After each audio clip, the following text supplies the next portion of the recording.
स्वागत है दोस्तों आप सभी का कहानियों की हमारी इस दुनिया हंटिंग एंड हॉरिफिक में। कहानी शुरू करने से पहले मेरी आप लोगों से एक रिक्वेस्ट है कि हमारी इस वीडियो को लाइक करके इस चैनल को सब्सक्राइब जरूर कर देना।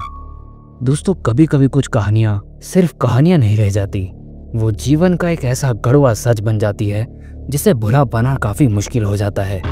ऐसे ही एक कहानी है नीलगढ़ गाँव के एक पोस्ट ऑफिस की।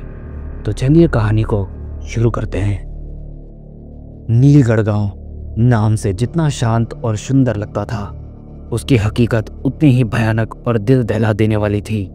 गांव के एक छोर पर बरगद के घने पेड़ों के साए में एक पुराना जर्जर पोस्ट ऑफिस खड़ा था। उसकी दीवारें काई से सनी हुई थी और छत पर चमगादड़ों का राज था। गांव वाले उसे मनहूस पोस्ट ऑफिस कहा करते थे और कहते थे कि रात ढलते ही वहां से ऐसी अजीब सी आवाजें आती है जैसे कि कोई रो रहा हो या कोई दर्द में कराह रहा हो, जिससे कि गांव वाले बहुत ज़्यादा डरा करते थे। मेरा नाम अर्जुन था। मैं उन शहरी लड़कों में से था जो कि भूतों पर यकीन नहीं करते। नीलगढ़ में मेरा तबादला पोस्ट मास्टर के रूप में हुआ और मेरा जन्म शहर में ही हुआ था। और जब मेरा तबादला गाँव में हुआ तो मैं काफ़ी एक्साइटेड हो गया था। मैंने सोचा कि चलो अब अपना काम भी कर लेंगे और गांव के रहन सहन भी सीख लेंगे। जब गांव वालों को पता चला कि मैं गांव में नई पोस्ट मास्टर के रूप में आया हूं, तब उन्होंने मुझे उस पुराने पोस्ट ऑफिस के बारे में बताया। उन्होंने बताया कि आज तक कोई भी पोस्ट मास्टर उस पोस्ट ऑफिस में नहीं टिक पाया है। यह एक मनहूस पोस्ट ऑफिस है। जब मैंने गाँव वालों की बातें सुनी तो मैं हंस पड़ा। यह सब मनगढ़ंत कहानी है। मैंने सोचा यह जरूर गांव के शरारती लड़कों की करतूत होगी, लेकिन जल्द ही मेरा भ्रम टूटने वाला था, और वो भी एक ऐसे भयानक तरीके से जिसे मैं कभी भुला नहीं पाऊंगा। वह पहला दिन था जब मैं पोस्ट ऑफिस में दाखिल हुआ था और मुझे बहुत ही अजीब महसूस हुआ। ऐसा लगा जैसे किसी ने मेरे शरीर को जकड़ा हुआ हो, लेकिन मैंने सोचा कि शायद लंबे सफ़र से आया हूँ इसलिए शरीर थोड़ा भारी लग रहा है, इसलिए मैं पोस्ट ऑफिस में ही थोड़ी देर सो गया। और जब मैं उठा तब तक रात हो चुकी थी और मैं अकेला उस पोस्ट ऑफिस में था।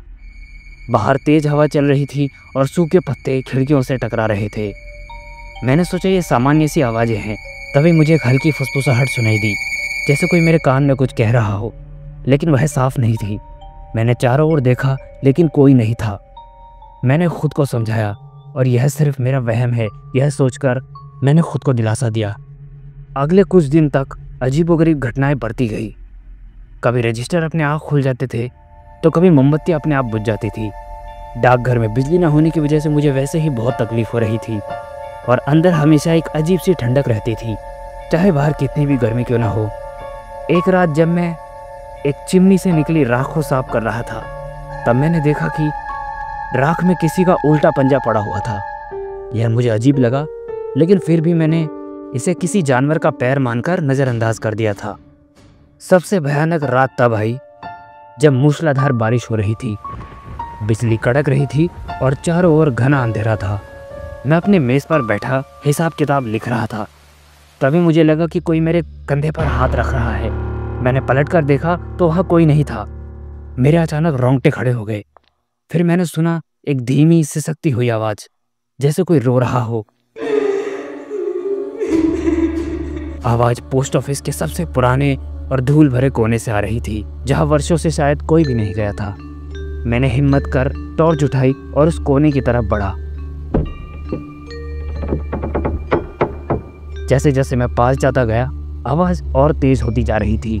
अब वो सिसकियां नहीं बल्कि एक भयानक दर्द भरी चीख बन गई थी। मेरी धड़कनें तेज होने लग गई थी। टॉर्च की रोशनी में मैंने देखा कि ज़मीन पर खून के कुछ धब्बे पड़े हैं और उन्हीं धब्बों के पास एक पुराना मुड़ा तुड़ा लिफाफा पड़ा था। मैंने कांपते हाथों से उसे उठाया और लिफाफे को खोल के देखा। लिफाफे पर कोई पता नहीं था, सिर्फ एक तारीख लिखी थी, 15 जून 1982।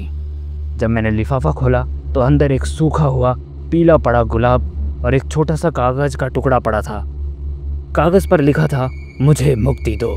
जैसे ही मैंने यह शब्द पढ़े, एक ठंडी हवा का झोंका मेरे चेहरे से टकराया और मेरी टॉर्च बुझ गई। मैं चीख पड़ा, कौन है वहाँ? अंधेरे में मुझे अपने सामने एक आकृति बनती हुई दिखाई दी। एक औरत की परछाई जिसके बाल बिखरे हुए थे और आंखें अंधेरे में चमक रही थी। उसकी आवाज़ अब स्पष्ट थी, लेकिन इतनी भयानक कि मेरे कानों से खून निकलने लगा था।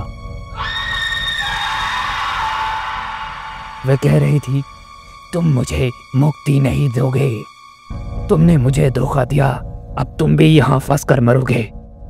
उसकी आवाज़ में ऐसा दर्द और ऐसी नफरत थी कि मेरा दम घुटने लगा। मैं डर के मारे पीछे हटा और वो परछाई मेरे करीब आती गई। उसकी ठंडी बर्फीली उंगलियां मेरे गले तक पहुंच गई थी। मुझे लगा कि मेरा अंत करीब है। मैंने अपनी पूरी ताकत लगाकर उसे धक्का दिया और मैं ज़मीन पर गिर पड़ा। जब मैंने आंखें खोली तो सूरज की पहली किरणें खिड़की से अंदर आ रही थी। परछाई शायद गायब हो चुकी थी, लेकिन लिफाफा और गुलाब अब भी मेरे हाथ में थे। उस दिन के बाद मैं रात में पोस्ट ऑफिस नहीं गया। मैंने गांव वालों से उस तारीख के बारे में पूछा, 15 जून 1982। उन्होंने बताया उस दिन गांव की एक लड़की जिसका नाम सुरेखा था, रहस्यमय तरीके से लापता हो गई थी।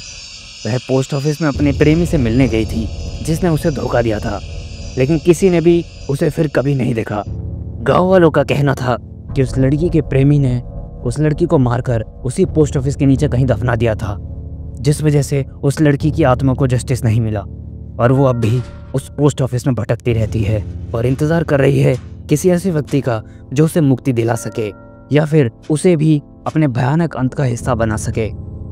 और उस दिन से लेकर आज तक जब भी रात होती है और मैं नीलगढ़ के पोस्ट ऑफिस से दूर अपने घर में होता हूँ तो मुझे कभी कभी वह भयानक फुसफुसाहट और सिसकियाँ सुनाई देने का आभास होता है, या वह सिर्फ मुझे अपने भयानक जाल में फंसाना चाहती थी। और अगर ऐसा था तो उसने मुझे उस रात क्यों छोड़ दिया।